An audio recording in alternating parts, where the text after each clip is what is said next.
Good morning po. Ako po ay isang masayahing guro sa elementarya.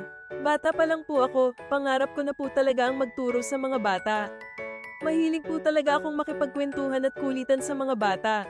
Sa katunayan, gustong-gusto po namin ang mga live activities sa school. Hanggat sa nakaranas po ako ng stress at hirap makatulog. Sobrang nahirapan po ako nung nagkaroon po ako ng candida overgrowth at pabalik-balik po ako sa aking doktor. Di ko na po magampanan ang aking mga tungkulin at kadalasan nagiging irritable po ako sa mga bata.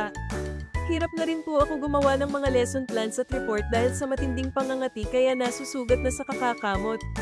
Marami po akong nasubukan na oral antifungal medication, feminine wash, vaginal suppositories, cream at ointment. Nawawala naman during my 1-month treatment regimen kaso after 2 weeks, bumabalik pa rin. Buti pa yung candida bumabalik yung boyfriend ko hindi na. Char, hanggat sa napunta po ako sa isang clinic sa Quezon City. Pinayuhan po ako ng aking doktor na ituloy ang mga medication pero this time, gumamit ng white unscented soap, white panties, iwasan ng tight-fitting clothes, iwasan ng sobrang pag-upo at sabayan ng grapeseed extract powder.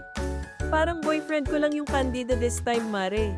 Di na ako binalikan kaya naman sa ngayon, mas naibibigay ko na ang best ko para magampanan ang tungkulin ko sa aking mga estudyante, paaralan at sa aking pamilya.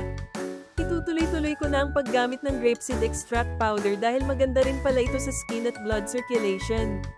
Dahil dito, mas mahimbing na ang tulog ko at nawala din unti-unti ang mga tagyawat ko sa mukha at katawan. Grapeseed na ang partner ko sa pagbigay ng quality na edukasyon sa mga bata.